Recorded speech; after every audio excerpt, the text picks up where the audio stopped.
Thank you, Attorney Cuevas. Good afternoon, Commissioner or former Commissioner Henares. Disclosure, Commissioner Henares was our classmate together with the Honorable City Justice Linda Uy. So good afternoon.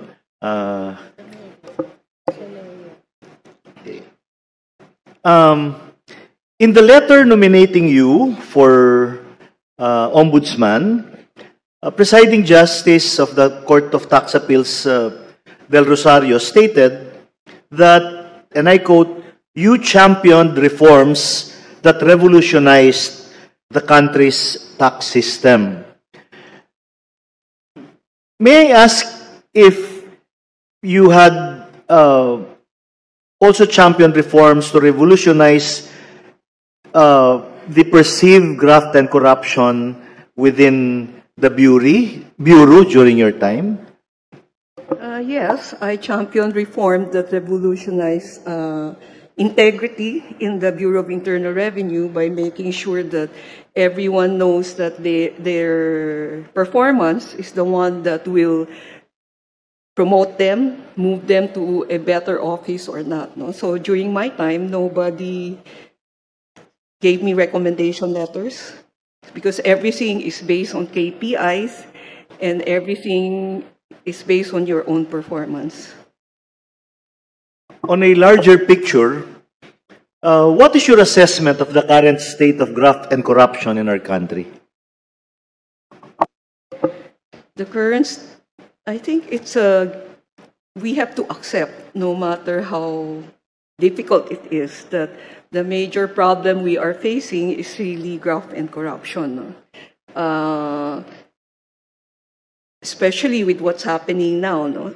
Although I don't want to make any prejudgment, but there's already a frustration among our people that there's prevalent graft and corruption, and we have to accept it and look into it and find ways on how to address it, no?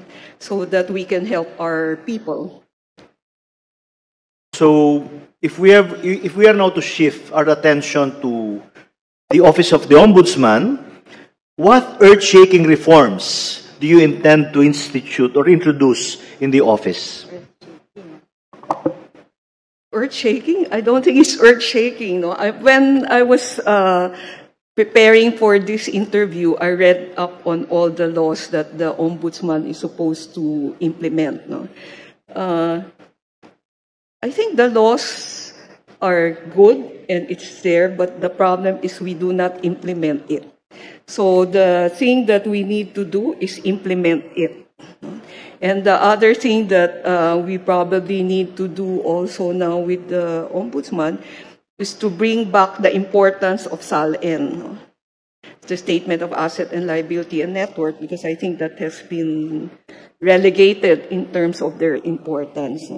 And also, the other thing that I want to do in the Ombudsman is to make things transparent and to depend more on electronic and documentary evidence rather than on testimonial evidences, no? Because documentary and hard evidence, it's hard to flip it over, right? Whereas if it's a testimonial, somebody might harass the person, the witness, no? But if it's all in document, it's all in electronic evidence, then it's difficult for anyone to change their testimony or the evidence. No? And it also increased the possibility of conviction, no? Because these are hard evidence. And the other thing is to make all the things that's happening in the Ombudsman transparent. No? So, like a case management system, everything should be in writing, there should be a timeliness in everything, no? So all of this should be documented and in our records, no? So that it's transparent. And if I'm the head, I can just go to the record and find out what's happening. So those are things among other things that needs to be, I think I want to do in the Ombudsman. Although I did submit a short-term and long-term plan, no, which expounds on more on what it is that I think need to be done.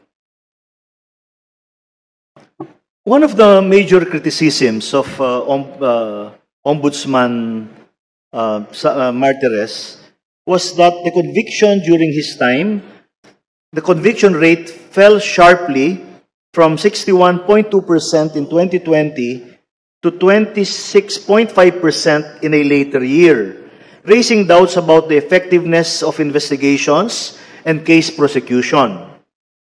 Ombudsman Martires defended these figures by pointing to external judicial processes beyond his control. How do you intend to address this? Well, I think you should prepare your case properly, no? And you should make sure that before you file the case, you yourself are confident that it will lead to a conviction. No? You cannot file a sloppily prepared case and say that it's the fault of somebody else.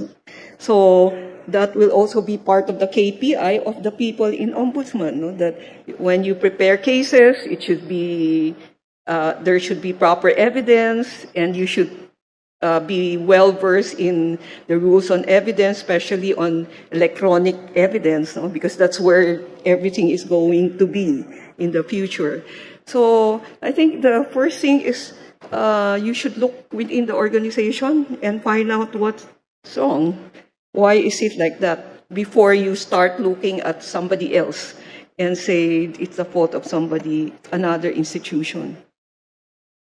Thank you. That was my final question. I wish you good luck, former Commissioner Kay Menares. Thank you.